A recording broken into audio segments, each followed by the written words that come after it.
So I'd like to say a big hello to my L&M people. I saw a couple of you guys logged on, and I'm just pleased to be able to present this.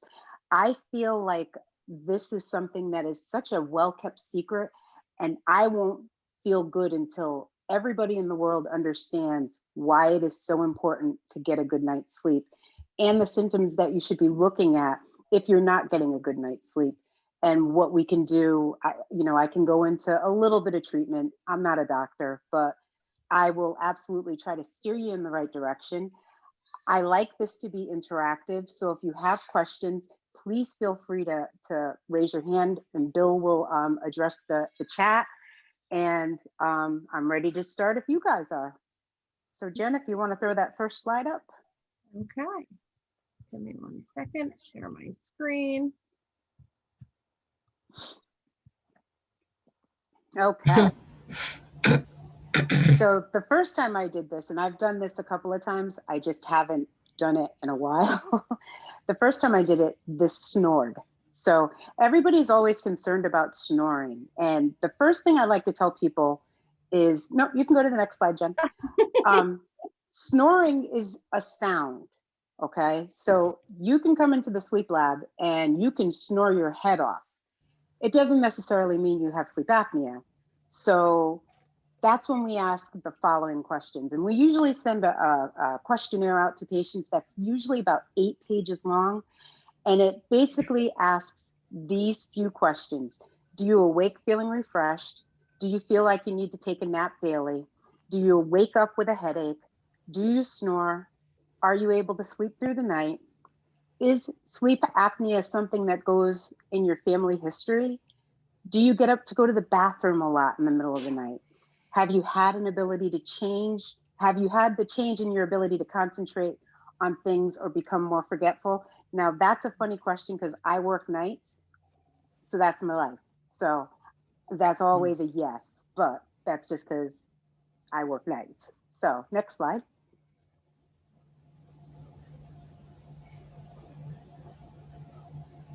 Okay, so if you answer yes to any of these questions, you may need to speak to a physician about your sleep study. Everybody should understand that sleep is a third of your life, at least it should be. And I love that doctors are now getting on board with sending their patients here. Ever since I designed this PowerPoint, I want to say about 9 years ago. And in the 9 years that I've developed it, it has really taken off. And there are sleep doctors who are boarded in sleep medicine, which is fantastic. So if your primary care doesn't know about it, find out if there's a sleep doctor around, and you should see them to receive more attention for some of the problems that you're having. Next slide. Okay, so there's some illnesses that are linked to sleep apnea. They are hypertension, stroke, CHF, congestive heart failure for those non-medical people, depression, morbid obesity, ischemic heart disease, and diabetes. Now, it is very, very important to understand that your body is designed to live. If you're not doing everything that you need to do, this is when these things pop up. Number one thing we find in the sleep lab with men, and I'm sorry to say this, guys, but it's ED, and I don't mean the emergency department. It is, see, somebody understood what I was talking about. It's erectile dysfunction. So a lot of times we'll have patients who come in, and not only are they on hypertensive medications, but they're also on like Viagra. So that usually is a sign to the trained sleep tech that we are dealing with somebody who's probably got it. Now, heart disease and diabetes go hand in hand. Morbid obesity, I can say this, it has not been often, but I have had some patients who weigh over 400 pounds who did not have a lick of sleep apnea. That is not the norm. I have had people who weigh 500 pounds who every 30 seconds I was running into their room to go kick the bed to wake them up so that they would breathe, because they were not doing well. The other piece to this is depression. If you're not sleeping well, you're not feeling well. And we want to make sure that everybody has a good, especially during this time of COVID. I don't know about you guys, but between COVID and daylight savings time, I'm really just like, it's all I can do to, just keep a smile on my face some days. But if all of a sudden you're noticing that you're having depression and there's other things that go along with it, now mind you, some of these things can also be triggers for other things, but depression is a good thing to look out for. So next slide. Now the risk factors for having sleep apnea. If you are obese, if you snore, and I remember I said it's a sound. I've had wives bring their husbands to the sleep lab and say, he snores all night, I can't stand him. I will put the patient to bed and I will not hear a peep out of the patient all night long. The wife will come in and she's the one who snores. That happens more often than not. So I will sometimes say to a patient if they come in and they're snoring really loud, because we're not really supposed to give results. We can give information, but not results. So I'll just be like, you know what, you might want to stop at the store on the way home and buy your wife a gift because she should have killed you with the pillow. So the other thing is a family history of OSA. Here's what people don't understand. If your parents have it, you probably will too. And that is because who do you think you inherit your small upper airway, which is a large tongue or a large uvula, the big thingy? Somebody got a call coming in? Okay. So that's who you get your small airway from. And some people have huge tonsils, and it would be bigger if the PowerPoint was being, somebody needs that to be addressed. Jen, did you see that? No. Okay. Somebody in the chat just said, I think they want the PowerPoint to be larger. That might be Hit enable editing. I can work on that. Let's see what If you hit enable editing, it should. I think it looks like it's not on maximized slideshow. on your screen. You got to slideshow it. Oh, or that. Okay. All right. Hey, we're all learning. Seeing the slideshow. That's the problem. There we go. There you go. Okay. Okay. Ha! Perfect. Perfect. Okay. A recessed chin. So my favorite people in the world are the people whose faces go like this. Now that was very hard for me to do just given I just had neck surgery, but there are people whose chins, and I don't know if you guys can see me, their chin actually goes kind of from here down to here. They don't really have a definitive chin. Men like to have a beard just so that it hides it. That's what we found in our sleep lab, at least. Gender also plays a really major fact in it, but it's funny because men are at higher risks for it until, of course, menopause age for women, where we take over. So, and I'm finding now, and even though I haven't been in the lab for a couple of months, we have a lot more female patients than we had been. For so long, doctors were just going, she's depressed, she's menopausal, blah, blah, blah. And really what she had was sleep apnea. So, it's definitely good to look at. So next slide. Okay, now I just have to figure out how to move the slide. All right, hold on one second. Just hit page down. I did. Oh, okay. Yeah. Yeah, that's the all right, bear with me for 1 second. This is the problem. Take your time. Take your time. Are there any questions right now? That'd be a good time for questions. Someone said arrow button on the keyboard. What's OSA? OSA is obstructive sleep apnea. We cheat and use acronyms for everything in medical. Jen, try the arrow button on the keyboard. Yeah, that didn't work.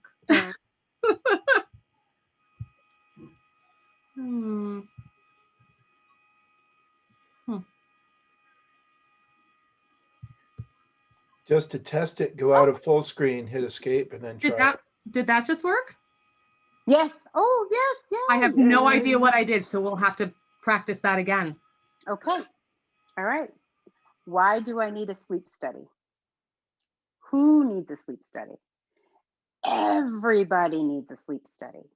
But the reason why is because we actually are looking at a lot of things that happen to your body during sleep. And a lot of people think they just go to sleep and that's it. No. What happens is there is what's called sleep architecture, which is the way your body is supposed to sleep. So believe it or not, from the time that we're born to the time that we die, there is a way that our body is supposed to sleep. So when we're babies, we sleep 50% REM, 50% non-REM, and that's all it is for babies. When we are adults, it changes, and as we get older, it changes even more. I'll get into that more. But some of the body systems that we monitor, and I know some of you have had sleep studies, so I know you know that we put wires everywhere. So next slide, Jen. Hey, the brain. Good job, Jen. So we're not looking at every single portion of your brain. You have eight lobes in your brain that we actually look at, that we can look at. What we generally look at are the frontal lobes, which are right about here, if you can see me. And then there's the central lobes, and then there's the occipital lobes. Now, the occipital lobes are right in the back of your head, and they actually help us to see a little brain wave called delta, excuse me, I can't talk, alpha. Alpha means that your eyes are closed and your brain is awake. So that's how, when people wonder how we know when you fall asleep, that's what we're looking for. So we're looking at a change in your brain waves. We're looking at, because your brain waves also change throughout the night as well. I'll get into more of that later too. So the only time we actually will do what we call a double banana is if we're doing like a huge study on somebody where we're doing like a seizure montage, and then it requires us to put electrodes all over, which is called the 10-20 system. We hate to see when we have to do the whole 10-20 because that's usually what EEG techs do. So next slide. So as I just said, EEG. The electrodes get placed in various locations on the scalp to see the brain waves. The brain waves are used to what we call stage the patient's sleep pattern. And what that is you have different stages of sleep, and it's wake, 1, 2, 3, and REM. Okay. So that is staging when we are saying, okay, I'm looking at your sleep study on this particular epic or page. I'm looking at it and I see certain things and I say it's stage 2. I have to see what's on the page, and I have a picture of what the EEG looks like or what the actual epic looks like that I'm going to have in a couple of slides. But we do that again to make sure that you're getting the proper amount of the right stage of sleep at the right time. And that is what's called sleep architecture. And the reason why we do that is because some people will actually fall asleep and go right into REM. That is generally a sign of narcolepsy or extreme exhaustion. So we want to make sure that we are looking at the things, the physiological changes that go along with the EEG, because it's not just the brain or it's not just the breathing, it's both. Next slide. So these are the things that, and if anybody's had a sleep study, you'll think, boy, I didn't have that few amount of wires on me. You didn't. They didn't put enough on. So what we're looking at in the very first square is your breathing. We look at your breathing from your chest and your abdomen. And the reason why we do that is because we want to make sure that you're not working too hard to breathe. We want to make sure that you're not having what's called paradoxical breathing, which would be, see how the lines go up and down and they look like they go up and down at the same time? If they were going up and then down on the bottom, you would be working too hard. So you'd be breathing like this instead of breathing like this. Does that make sense? If it doesn't, shoot me a message and I will explain again. The next thing is the brainwave activity. We like to see your brain waves. They do actually look like that sometimes. The noise level, that is usually what we call the snore mic. Again, that's a snore that you would see on that right there, and it's a pretty consistent snore.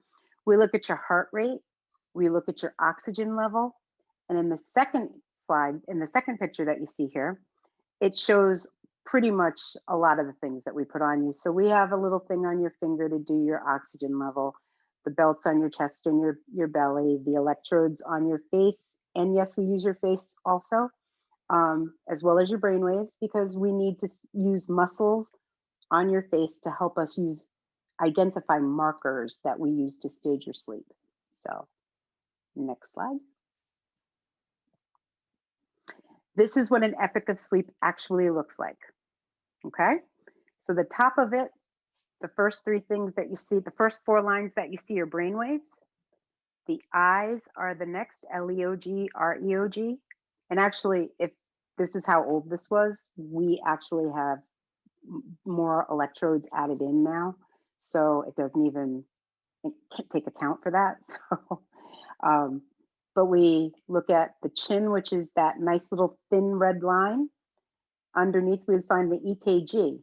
Now, I'll tell you, one of the scariest things that I find is when I plug a patient in and I have somebody who's got a really janky heart, and it's not fun. And any nurse on the call or any tech on the call will say, nobody likes to find a janky heart that's not been diagnosed.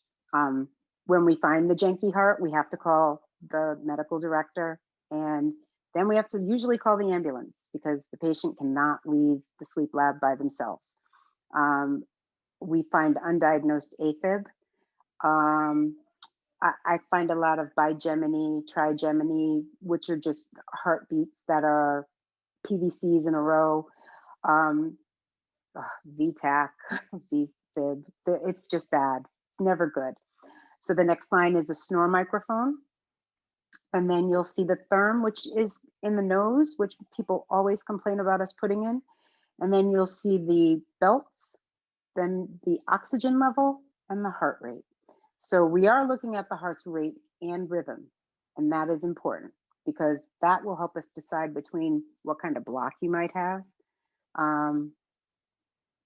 Somebody has a question? I was gonna say, yeah, you got a question now.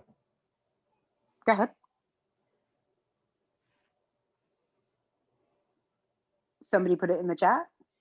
Yeah, it's in the chat. Kristen. Oh, I didn't want to interrupt it. I was just putting my questions in the chat for when there's Q&A. Oh, sorry, no, there's always. Didn't mean to break the mojo because it's totally You're off not. topic, but I'm like, you know what? I'm going to forget because of lack of sleep. So let me put it in the chat now. That's not good. And I can actually have you have a copy of this. You just can't use it for anything else because it's mine. I actually made this up. So, but no, if you have a question right now, go right ahead. I was curious as I was watching all these things. What came to mind was like, if somebody takes like melatonin or whatever, like to help them sleep, does that impact your study? No. Is that a real read? Yep. Because you know what? Oh, I don't care how you get to sleep. I care that you get to sleep. Yeah. Does that make Good sense? point. It's like a urinalysis without pee. It just doesn't work. So, and you know, I have to say, we are not in a hospital, although we are a hospital-based sleep lab. We are at a hotel. So we have patients who will tell the doctor, well, I drink a 6-pack before I go to bed, and they'll bring in a 6-pack of beer and they'll drink it. And if that's their normal, that's what we want to see. So it's, you know, doctors have become a lot more lax about what they will do. Because I know when I first became a sleep tech, that if you came to the lab drunk, we sent you home via cab, of course, but we sent you home because that's just too much risk to have, you know, somebody there drunk harassing a I'm sure. So does that make sense? Yeah, completely. I was just kind of curious if it impacts, you know, but you're right. Once they get to sleep, that's what you're studying. And then my other question was, and you might be covering it later, is that when I went for a sleep study, the insurance wouldn't cover anything but a home sleep study. So I was just kind of curious how we get to this stage if we're kind of curious about our data. So COVID and insurance have really wreaked havoc in the sleep world. Right before COVID hit, we were having more and more home studies because insurances want to see basically the cheapest study they can get. So what they're looking at is your breathing and your oxygen. What they're not paying attention to is your brain waves and all the other stuff that we finesse. So I can't tell you how many patients I've seen in my 17-year career, almost 18 years, who have come in on like 5 liters of oxygen and have come in and had a sleep study, and their oxygen level doesn't dip below 95. And they'll be like, oh yeah, the thing kept falling off my finger when I was at home. And it's like, well, yeah, that's why it looks like you need oxygen. And look at this, you don't. So, but it's insurance. They want it to be cheap. They want it to be quick. And it's not as effective as having the sleep study because you'll miss a rhythm. Mhm. The hope is that you'll get your rhythm treated if you do show signs of sleep apnea. I always tell people, if you have a comorbidity, you should have a regular sleep study. And if you request it, your doctor should do it because Mhm. it is the smart thing to do. Okay, Okay, Stephanie, thank you. you're welcome. another question. Ruth Sion is asking, what if one can only sleep on their belly? We make it work. We make it work. We'll get you on your back. We'll get you on your back. You will flip. But you know what we'll do? We try to have people sleep in the way that they normally sleep. And it's funny because whenever I meet a patient that has sleep apnea, I can tell them I know exactly how they sleep, and it kind of freaks them out. And they're like, well, no, you can't, not possible. And I'm like, yeah. So I do this: hand under the chin, head down on the arm with a pillow underneath, airway up, because they're trying to breathe. I know. By the way, full knowledge, I had sleep apnea. I just found out that I don't have it anymore when I had my neck surgery because I had an ABG. So, which is an arterial blood gas. So I don't wear my CPAP anymore because I don't have to. I've lost over 100 pounds. So mine was clearly weight related. It doesn't always work that way. To be honest with you, the people that we're more afraid to see walk into the lab are the really tall, skinny people. We see those people and we're like, oh my God, all hell's gonna break loose tonight. This is not gonna be a good thing because their airway is already thin and it just collapses. So it's just not a fun time for anybody involved. Next slide. So as I talked about it earlier, there's the types of sleep. There's non-REM, which contributes to physical rest and may bolster the immune system. It includes stage 1, which is light sleep, which is a little bit in between wake and sleep. Stage 2, which is true sleep. And here's a question for later at the end. 75% of all sleep for adults is stage 2. Somebody will remember that. So when I did this, we had a stage 4. We don't have stage 4 anymore. It's just stage 3 now. And that is deep restorative sleep. We don't get that anymore. And it makes me sad to say. Although sometimes I will get teachers who actually do get stage 3 sleep, which is because they read a lot or they do like a lot of crossword puzzles. The majority of us, though, we're getting stage 2. Stage 3 is really for the kids, you know, the ones that need it the least. They get it. And that's why babies heal so fast after surgeries. That's why children grow so fast when they're sleeping. You know, you like, I look at my sons when they were teenagers and I was like, oh my God, did you like grow an inch last night? And yeah, they do grow. And it's because they get that. Hormones are released. Everything's wonderful and perfect. It's a good thing. Okay, so REM. REM, first of all, is necessary. Every stage of sleep is necessary for something. REM is responsible for psychological rest. It is something that you really do need to get. Long-term emotional well-being as well. It's often called dream sleep, but you dream in every stage of sleep. Okay, it's characterized by a decrease in muscle tone and basically paralysis. Your body gets paralyzed so it doesn't act out its dreams. This is when people sleepwalk, sleep talk, sleep bark. Ever see a dog chasing itself in sleep? That's probably REM. So we usually can tell because they have rapid eye movement, which is what REM stands for. Irregular breathing also occurs. Now, REM, you could have a beautiful night sleep and then go into REM and the poop hits the fan. And that's generally where it does. So, you know, we're always looking to see if you go into it at the right time, if you're in it for, it gets longer as the night goes on. So your first one should be between 60 and 90 minutes after you fall asleep. After that, they come about every hour or so, and they should get longer and longer and longer. And the last REM is usually right before you wake up. You usually wake up from that. That's why so many people say, oh, I remember I had a dream. So, next slide. So the stages of sleep. I've kind of already explained this. Stage 1 is a transitional stage between wake and sleep. It is characterized by slow rolling eyes and slower breathing and heart rate. So remember when I told you that we use the muscles to also help us? If you dream that something, go ahead, Nathan, ask me. Just I guess on the last slide, if Jen can do that, but the paralysis. So if you're having a dream and you know something's happening where you would normally want to move, but you're like, hey, I can't move my body. Is that? So sleep paralysis is what I think you're talking about. Is that what you want to know about? Sleep paralysis, you're awake. You just can't move. So the paralysis that I'm talking about here is something that naturally occurs, a different part of your brain. Your brain is controlled by two different sections for breathing. So there's one section that does it when you're awake. There's another section that does it when you're asleep.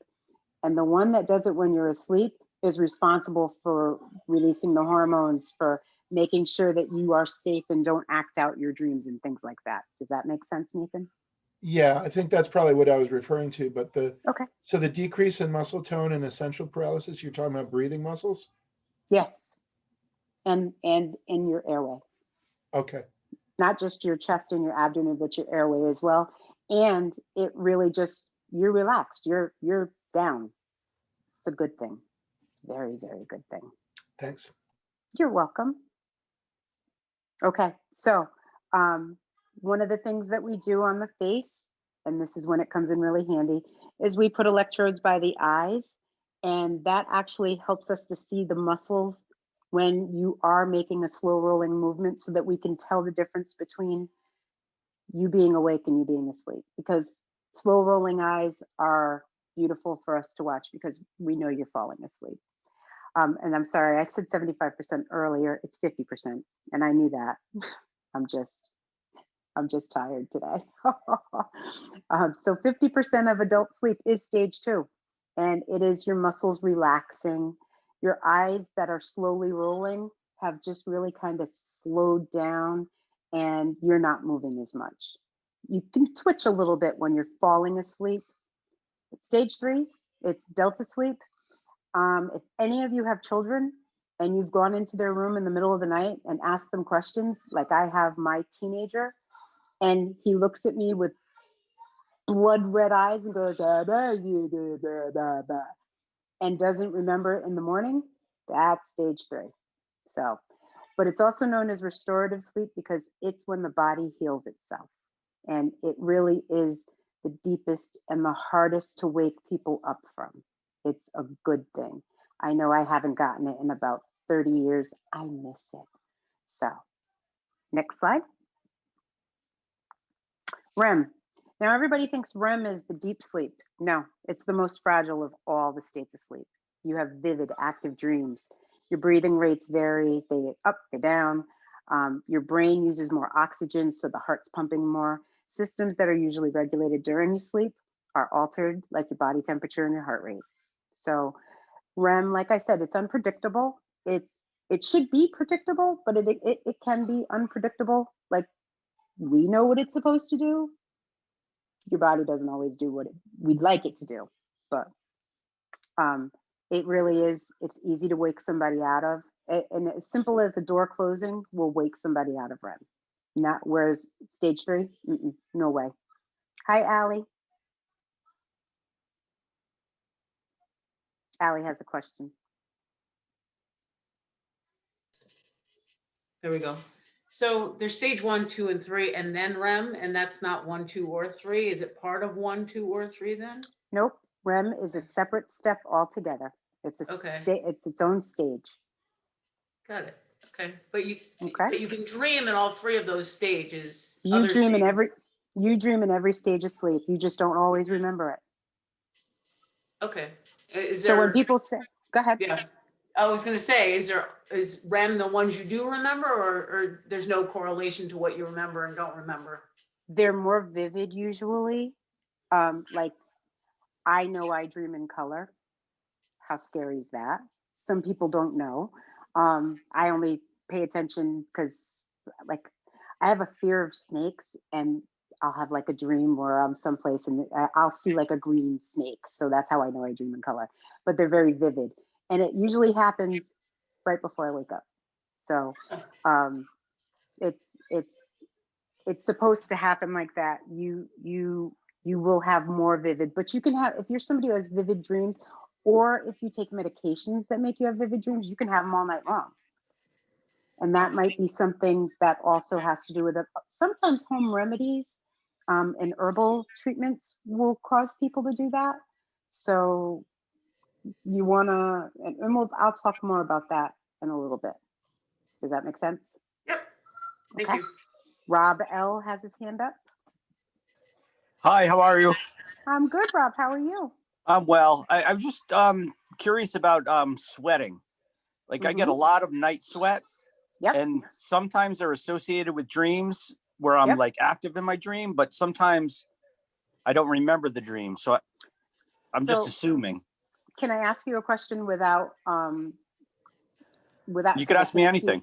I can't see your face, so I'm going to ask you, what is your collar size of your shirt? It is 16 and a half. Okay, so you might, how tall are you? 5'6". And how much do you weigh, if you don't mind me asking? About 175.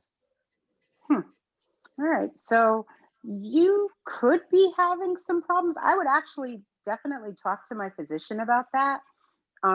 You're not going to be going through menopause. Women, we can. No, I don't think so.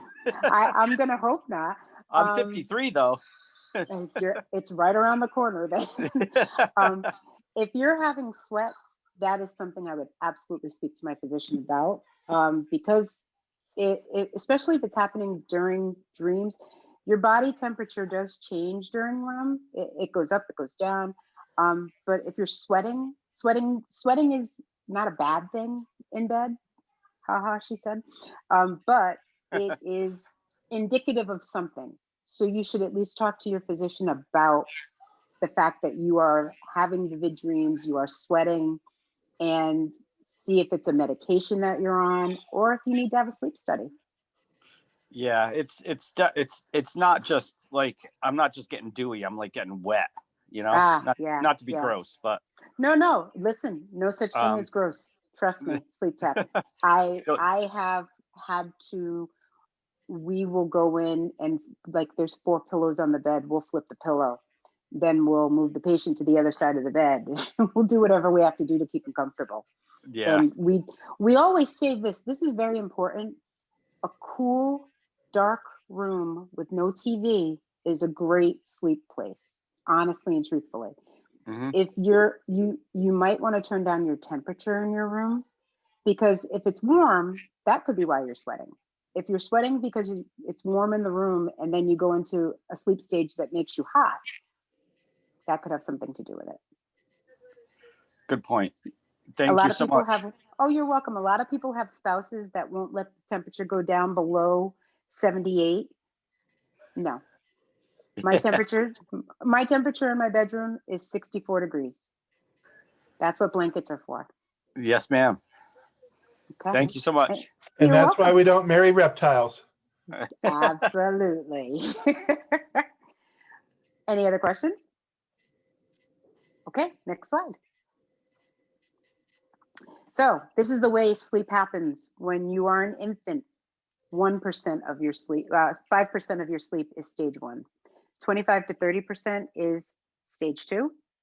Stage 3 is 20%, and there's the big 50% of REM. Really, it's beautiful. Again, it's why they grow. It's everything that kids need. Children, the sleep is almost the same, only the REM decreases and the stage 2 increases. You know, the stage 3 really just kind of hangs out about the same. Next slide. Adults. Now, stage 1 is usually less than 5% because we generally will fall asleep and then boom, we're just there. And then we spend the 45 to 55% in there. We get less of the stage 3 sleep, and we also get less of the REM sleep, but it happens more frequently for us. Elderly people, they get a little bit more of the stage 1 sleep, more definitely of the stage 2, almost no stage 3, and their REM is a little bit lower than the average adults. Next slide. Now, everyone has an internal clock that tells our body when to sleep and when to wake. It's called your circadian rhythm. It's usually set on about a cycle of 24 hours and is responsible for controlling things like release of growth hormones. Your circadian rhythm changes depending on your body's needs. Like infants and children require more sleep as their bodies mature and grow. Now, this is why night shift people are special people and should be approached only with coffee and kind words. They are turning around their circadian rhythm, which is known to make you die earlier. That's why we get shift diff. And nobody wants to work the shift. It is not, when I am working in the sleep lab, I try to, as soon as I'm not working, I go right back to a regular sleep cycle. I have more trouble sleeping during the daytime. So by the time I'm done with my 3 days in a row, or my 3 nights in a row, I am ready for a good night's sleep. So I will sleep better that way. It's really important that you maintain a regular sleep cycle. We try to tell people, you know, have a routine. It really is the best thing in the world for you, for your children. It just will make you know that you're doing everything possible to make sure that you're getting the best possible sleep that you can. Next slide. The heart. I think we've talked about this already.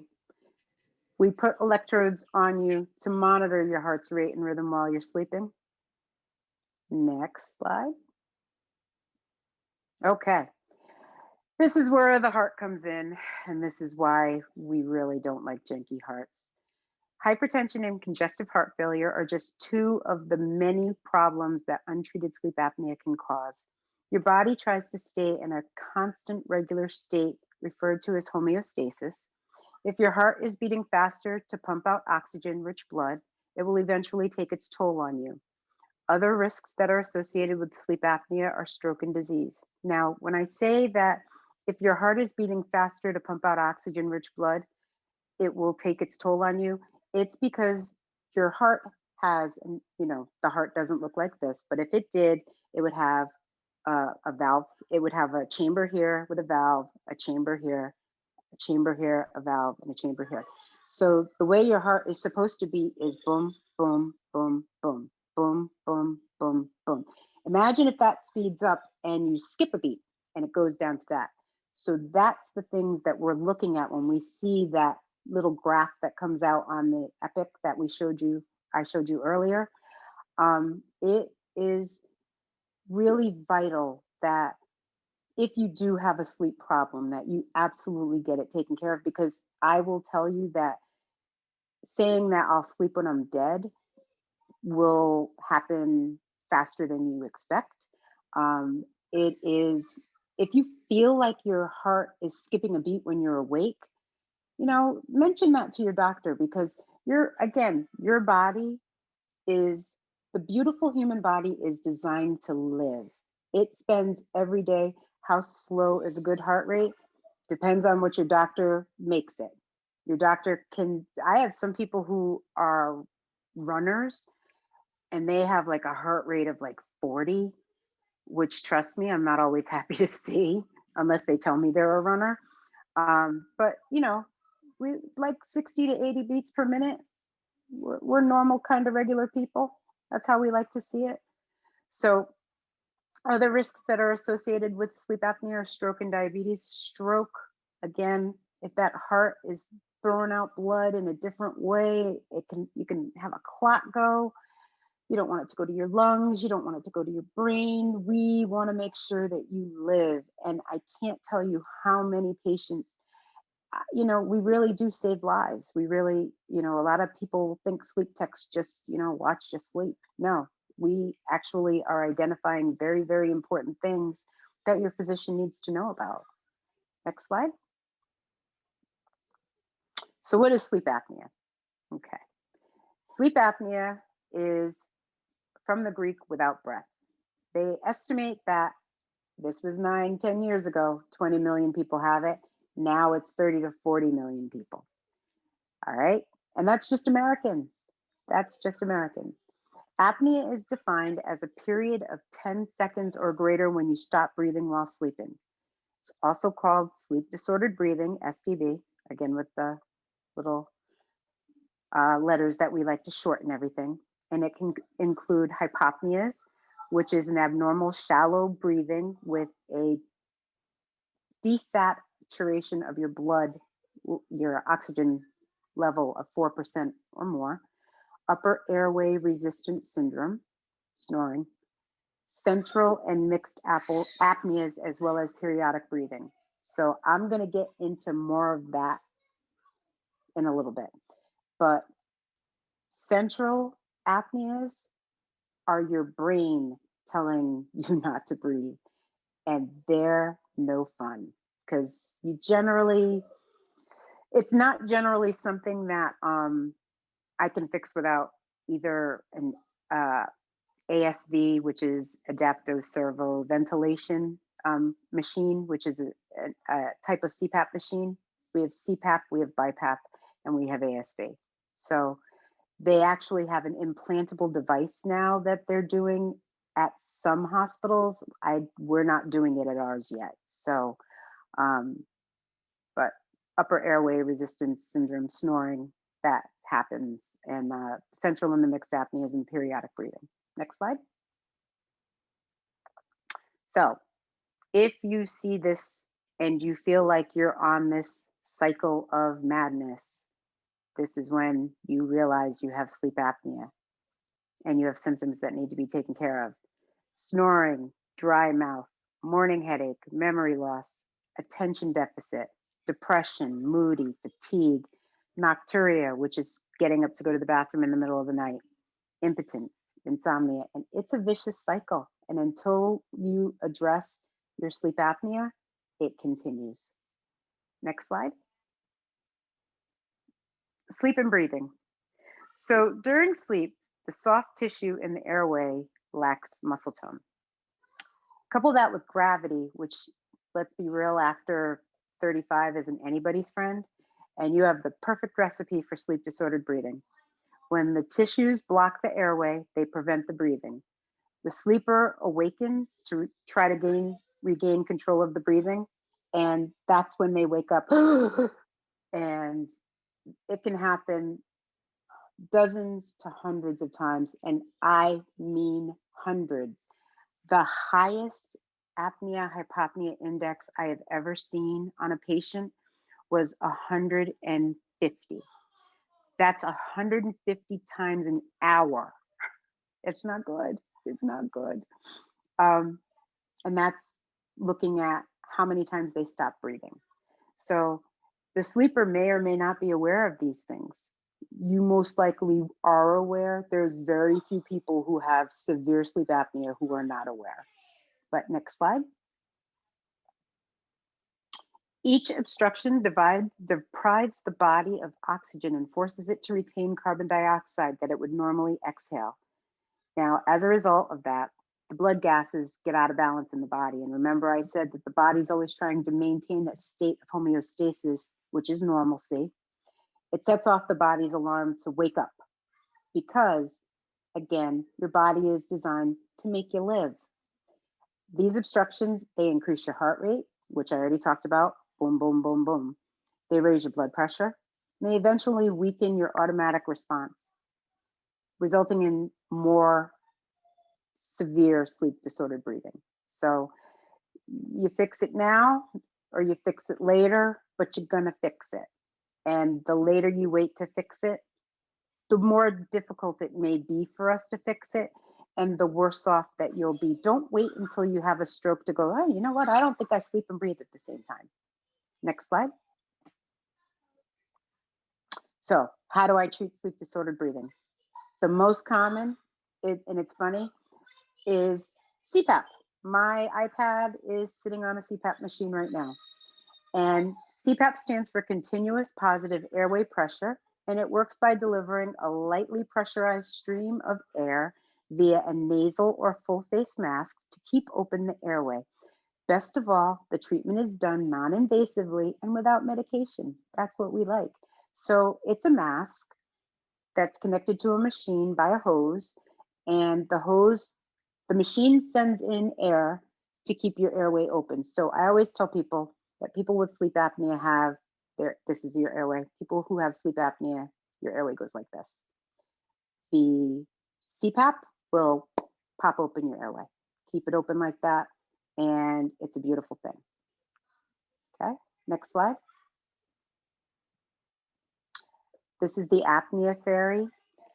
They have orders to wake up the person at 10:30, 10:47, 10:53, 11:02, 11:17, and 11:26, which is when they generally have to go to the bathroom. So we don't like the sleep apnea fairy. We try to stop the sleep apnea fairy. That was just a little humor. But go ahead, next slide. And you know what? If you are in this union, our work is never done. If you are a parent, if you are a teacher, if you are just anything, you could be a retiree, and my goodness, they're doing more and more every day too. We never have enough time for it. There's more and more mounting pressure for us to get more done. I really wish that we would adapt to the European model where you have a nap in the afternoon, where, it's not always about work harder, it's about work smarter. So next slide. And sometimes we wear way too many hats. As a former president of a union, I can absolutely say that. So in addition to your professional careers, you're often the family driver, the cook, and the maid, and you're not paid very well for it. In order to complete other full-time jobs being a mom or dad, we must rest to give our bodies the opportunity to replenish themselves. It's not a bad thing to take care of yourself, and it actually makes your kids have you around longer. Next slide. I'll catch up later. No, you won't. You can't buy back the sleep that you lose, okay? So people who are overworked mostly are women. I know that every woman on this Zoom will absolutely agree with it. We're the most stressed out. We're mostly the significantly more sleepy people. And that's because we do it all. And that's not to say anything for the dads that are out there working hard. You guys, you rock, but basically a mother's work is never done. So it actually, pregnancy and motherhood can also increase your risk of having sleep problems. Go and figure. When that baby wakes up and messes up your circadian rhythm that we talked about earlier. Next slide. Is your sleep interrupted during the night? So a variety of sleep problems can occur at night, such as nightmare, nightmares or leg movements during your sleep. And those are called either periodic limb movements or restless leg syndrome.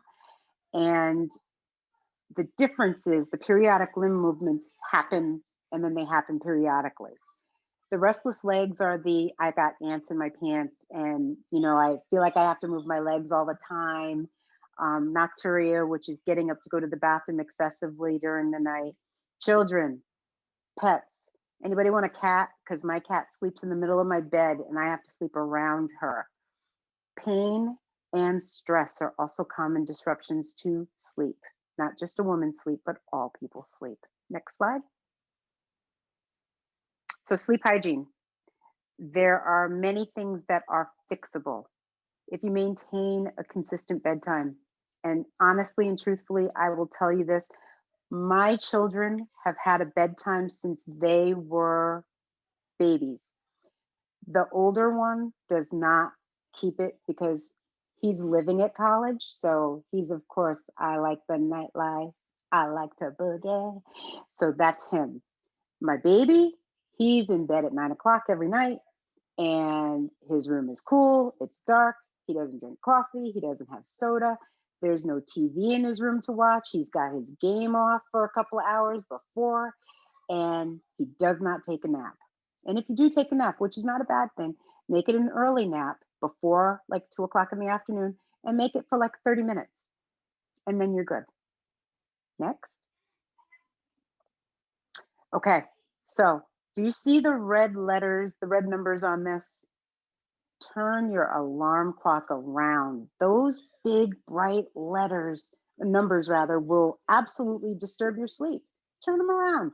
Most people use their phones anyways. Trust your body. Your body will wake up when it's supposed to. You need to also remember that having your phone on 2 hours before you go to bed is not a good idea. The blue light is actually triggering your brain to wake up and do, you know, stuff that you don't want to do. My favorite thing to do in the middle of the night when I'm working is to just log on to Facebook to see how many of my friends are having difficulty sleeping. And it's like, I'll inbox them. Yeah, put your damn phone down and you'll sleep. That's the problem. So next slide. And if you guys can hear background noise, again, I have triplets here. So sleep and driving.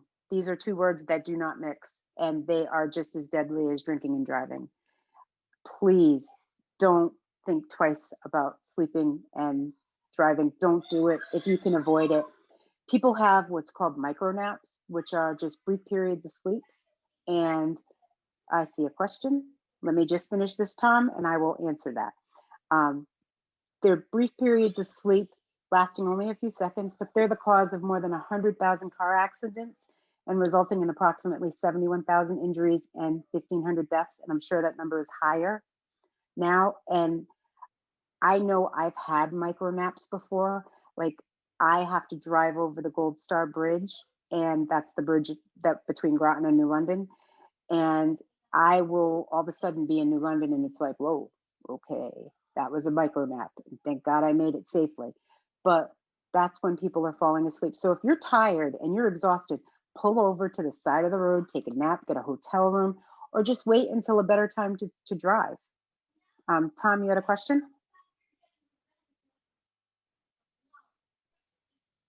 There's a question in the chat. Yeah, the question's in the chat, but basically what I'm asking is that you said the bedroom should be cool. The bedroom is cool, but I use heating pads. Oh, is that a good. no? No, absolutely not. Absolutely not. Your wife is like, yes. No, by all means. Thank you. You're welcome. The coolness is for your airway. It's to keep your airway from getting dried out, if that makes sense. Because if you have it too warm in the room, it stuffs up your nose. Your stuffed up nose stops you from breathing as well as you could. And it dries out your mouth too. Next slide. These are my babies. This is how long it's been since I've done this. So Stefan, who's in the orange shirt, is now 22. Noah, who's in the gray shirt, is now 18. Both are in college. And they are why I treat my sleep apnea, because I love them. And more than anything, I want to live long enough to see their kids so I can send them home all sugared up, because that's what Lovey can do. So if anybody has any questions, please, please feel free to ask. And there's no such thing as a dumb question about sleep unless you're a sleep tech. And even then, no such thing as a dumb question about sleep. So, Stephanie, I had a question.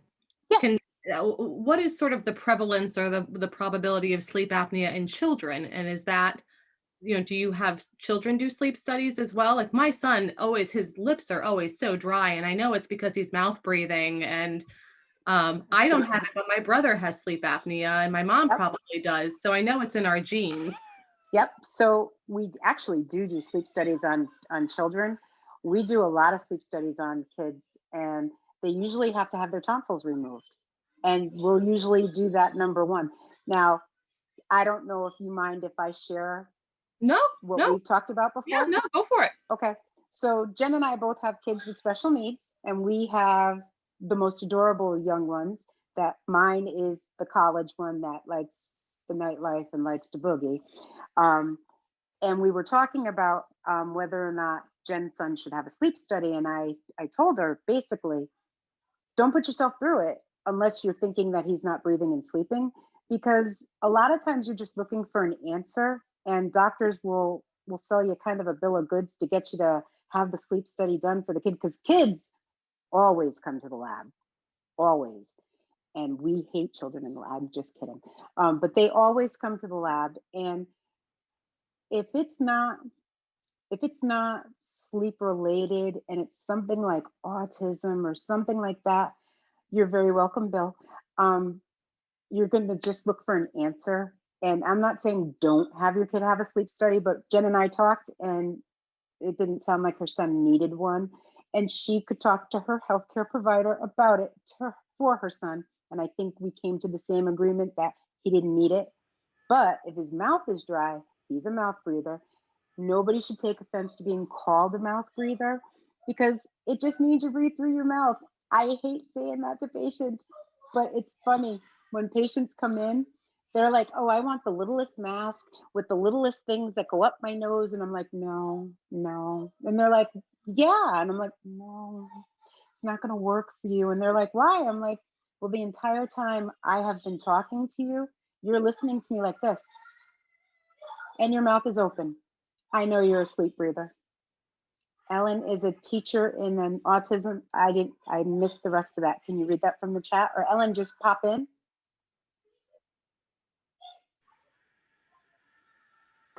Is she there? Hi. Yeah. Hi. Can you hear me? I can. I love your background. Awesome. Oh, thanks. I said that I'm a teacher in an autism classroom, and many of my students don't sleep during the night. I get many text messages saying my child's not coming in, they didn't sleep. Why is that? Do you happen to know? Every child is different, number one. It could be, and I really don't want to be harsh on this. Say whatever you need to say. So this is just between us union folks, right? Yep. 95% of the time, it has to do with the parent. If you don't make your child come off that electronic device, don't expect them to go to sleep, because I just told you that the brain is going to be firing up. That's why, I mean, if you have an iPhone, I don't even know if Androids do it, but if you have an iPhone now, you see that it goes from dark mode from night mode, day mode to dark mode. That's so that it reduces the blue light, and that's so you sleep better. And it hopefully, I think Apple was like, yeah, if we don't have these people living, they're not going to keep buying our product. But I will say to you, there's a real good amount of children that come into the sleep lab who are just bouncing all over the place, and I had some coffee before, or they're drinking mom's coffee and soda. And, it's just like when you're potty training, limit how much they drink before they go to bed. Make sure you do what my girlfriend does, which is like the 7-year-old triplets that you guys might hear in the background, is that she calls it last P, and I love that. So that gets them in gear to know that they are going to bed, and then she reads to them, and they are asleep in like 15 minutes because it's a routine. So they just need to have a routine. And a lot of times, you know what? I know it sounds bad that I said that about parents. I don't mean to make it sound bad because I'm not judging. You do what you have to do to get through your day. As somebody who has a child who has autism, who's been hospitalized, who's gone through all of it, whatever it takes for you to get up the next day or for you to be able to get sleep that night, you do it. That's what I say. Absolutely. So you might just want to recommend that they maybe start a routine or do something wild, like make 6 o'clock. Like my kids, dinner's 5 o'clock every night.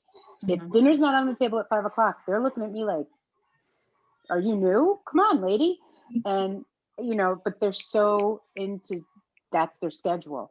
So just start making suggestions like, you know, make 6 o'clock. Maybe 6 o'clock is read and cuddle time. Maybe 7 o'clock is read and cuddle time. But get them off those screens.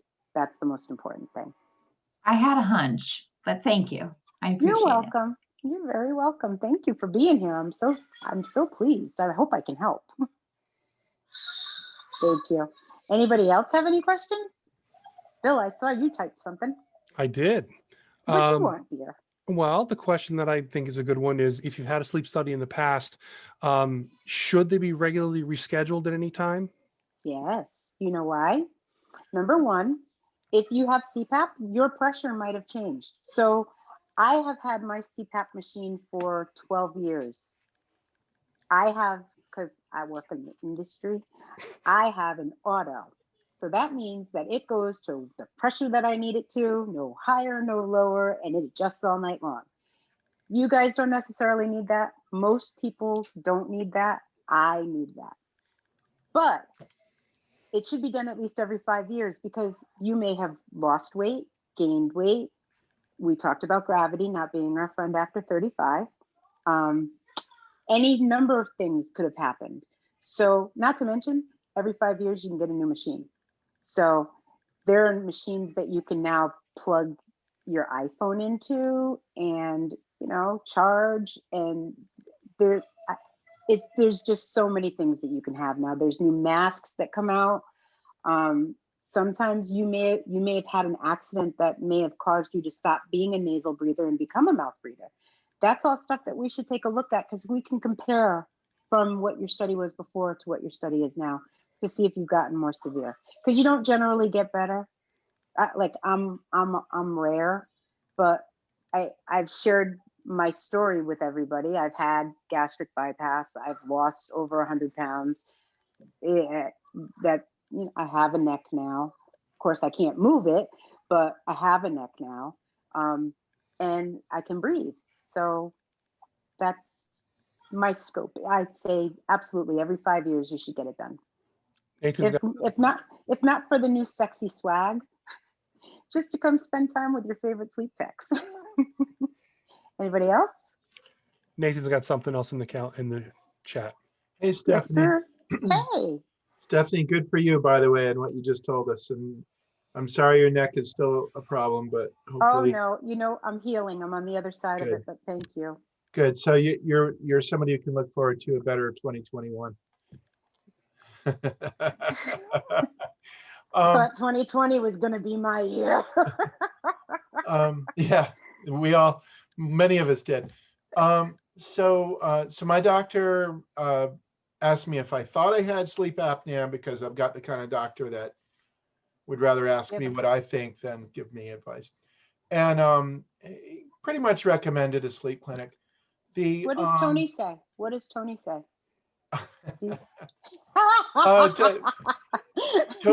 Tony claims to sleep downstairs because I snore, but I think it's because she wants the TV on all night. Nope. So we're talking to Tony about sharing notes and stuff, but But insurance, you said that, I'll call it a sleepaway clinic, like where you work. Insurance doesn't cover it. What if the doctor says, hey, this is what he needs? Do you have hypertension? If you have any comorbidity, they will absolutely cover it. The doctor just has to push for it. And Blue Cross folds like a deck of cards. Okay. So if you have and you need to remember those words. It's called being your own advocate. And you say things like, I have a comorbidity. And your doctor all of a sudden, he looks at you differently. And he's like, you know what? Perhaps I should do what this patient wants me to do. Because they know. Very good. Yeah. And I'm going to go with Tony. She's not downstairs sleeping because she wants the TV on all night. Oh, well, she's Mr. She's got an addiction there. Yeah. Before I even met her.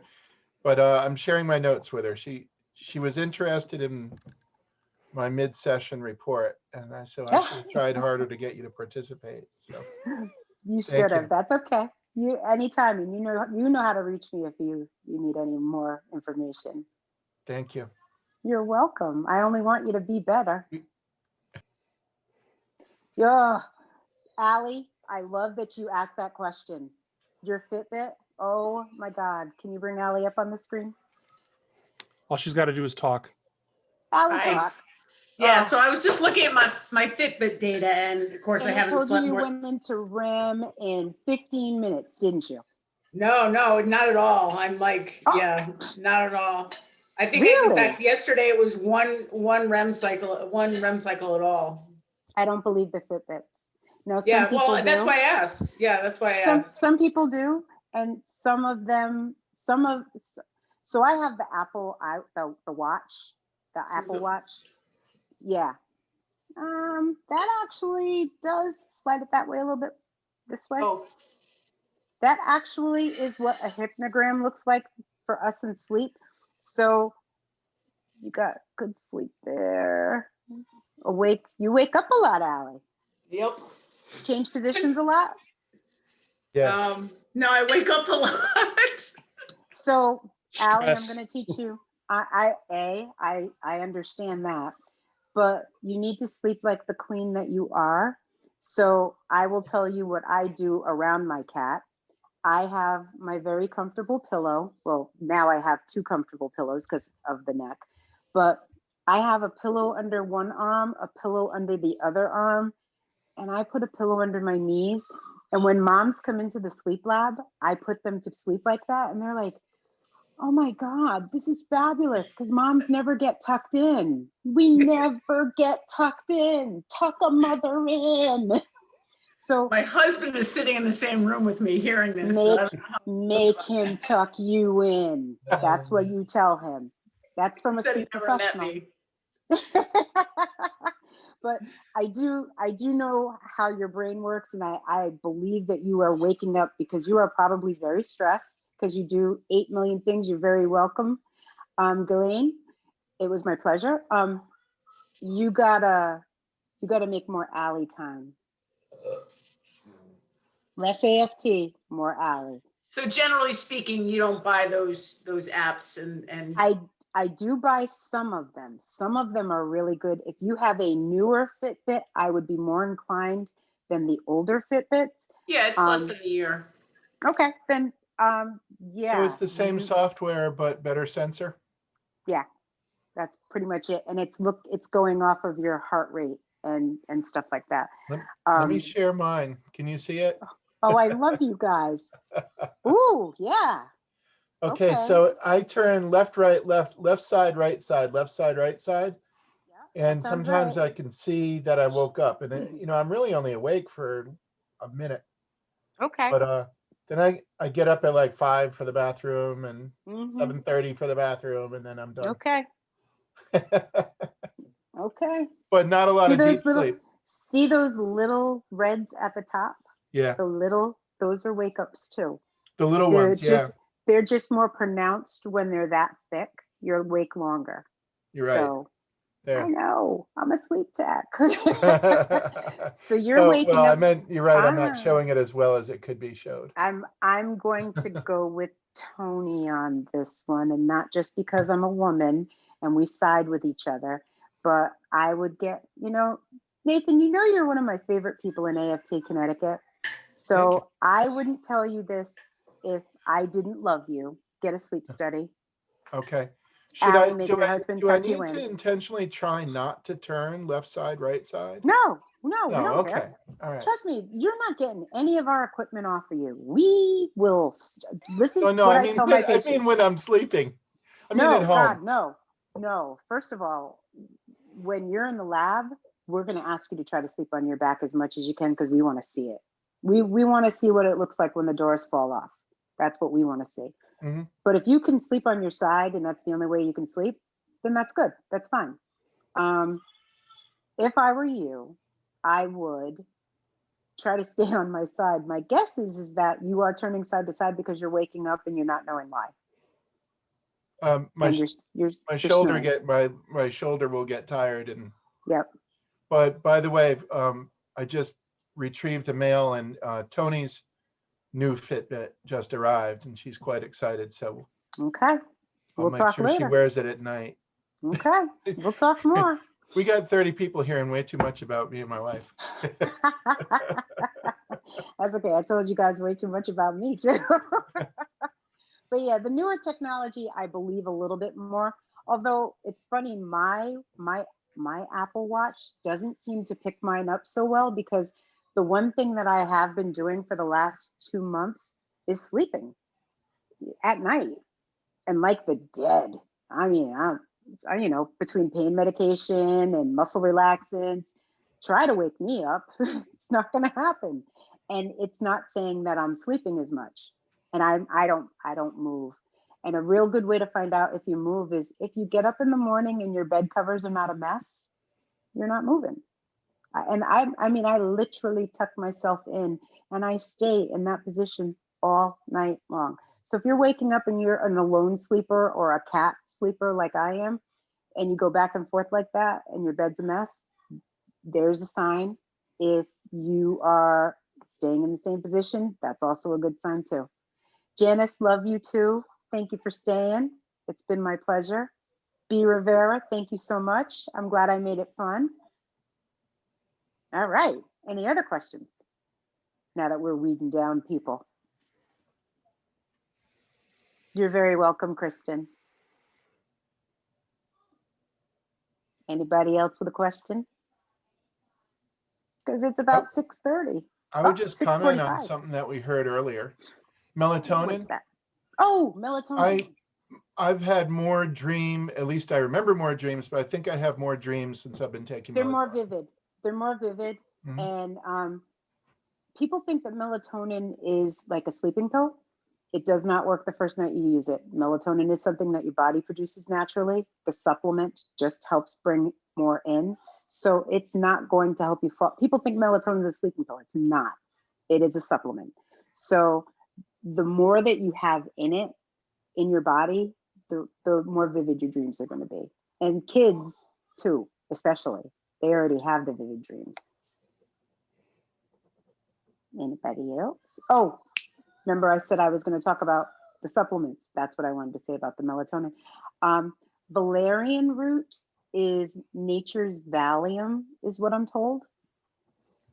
A good way to fall asleep if you need it.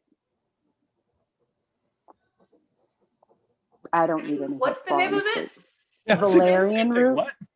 Valerian root. Yeah, it's in a lot of evening teas. Yeah. Yep. It's nature's Valium. It lowers your blood pressure. It just makes you relax. My girlfriend swears by it. I take drugs. You're welcome, Susan. Thank you. Everybody be real nice when you're doing the after thing that Jen's going to tell you about next if nobody else has any more questions. Anybody? The survey. Be kind. You can mention how sexy the person who did it was. That's fine by me. But I hope you guys got a lot out of this. Thank you so much, Stephanie. We will email this recording out to everybody as well who's attended. But just so you know, it's not going to be immediate. It takes our communications department a little bit of time to edit the video, so please be patient. It will definitely get out to everybody so that you'll have a copy to be able to refer back to. And if anybody seriously has any questions, I am always reachable. Jen knows how to get me. If you're not in healthcare or you're not on the executive board, feel free to reach out to me. This is my passion. It's my profession, but it's my passion. And I really just want people to sleep well and feel better. And just, that way we can kick some butt, man. Do it much better when you're rested.